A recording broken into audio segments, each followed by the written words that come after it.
coming events. I was going to end with this, but I'm actually going to start with it and end with it.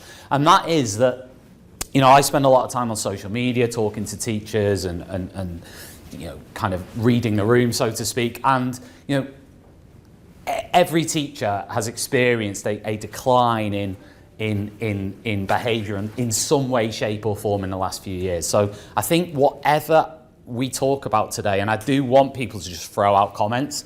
If this was like a big room, I'd say obviously we can't do that because there's only like 20, 25 of us. Like, it'd be good if you just said, you know what, Tom, that's crap. I disagree with that, and I'm absolutely cool with that. Or you might say, you know what, in our context, we do it this way. That would be really helpful for the session, just to hear some different points of view.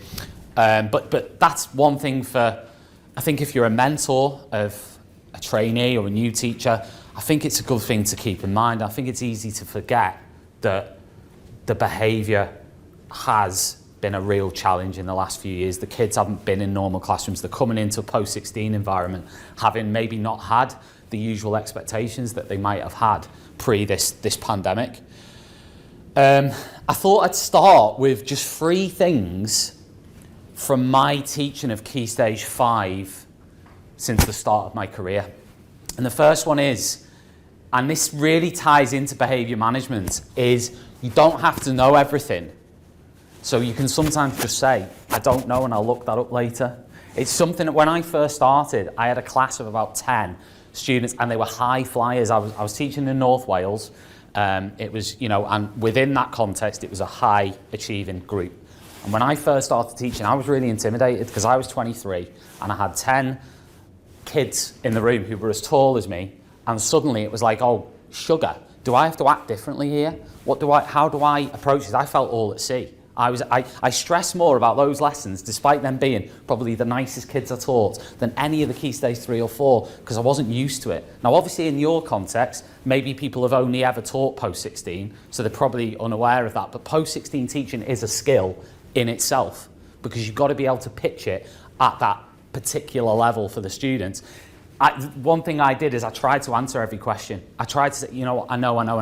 And it was A-level history. First time I've been teaching it, I should have said, oh, do you know what, I don't know that one. I'll look it up later. But because I was trying to keep my, pretense that I knew everything and I was in charge, because I felt like I had to prove to them, because they were young adults, that I was in charge and I was the adult. I kind of conned myself in a way. This phrase, I spoke to my mum and dad earlier. My mum and dad were both teachers, maths and history. And my dad always used to say when I started teaching post-16, it's like, oh, they're just glorified year 11s. I'm like, no, Dad, they're not. They're year 12, they're not. But then once I started teaching, I was like, you know what, actually, like, this idea that they go away for the summer and they come back and then suddenly they're like changed human beings. They've done a course in social constructs and they're adults, they've all changed. Not necessarily true, because when I used to say to my dad things like, oh, I don't know that, or oh, I'm worried how they'll react to that, he's like, he'd obviously had 20, 30 years of teaching A-level, and I remember him using that phrase. I'm not saying I agree or disagree with it, but all I am saying is there is that element of what are your expectations on yourself for the kids. What do you think they know because they're now in a sixth form college environment, because they might not know it. And I also found my teaching style as well.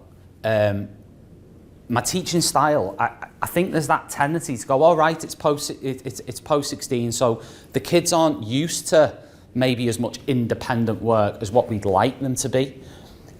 Now, I'm not saying that and this is all my opinion, by the way, so just discard if you don't want, but I'm not saying that independent work isn't what we should aim for, but I'm saying that I found that structured lesson content was still vital at post-16. So having that do now task, having structure to every lesson, making sure they're on their toes, so to speak, and there's changeovers and transitions, and not kind of just get on with it, because a lot of them won't have that skill set. So whatever your teaching style is, I still think you can take that into any environment post-16 or even beyond that. Whatever it is will work for those students. Whatever works for you will work for them, and don't feel you need to change it.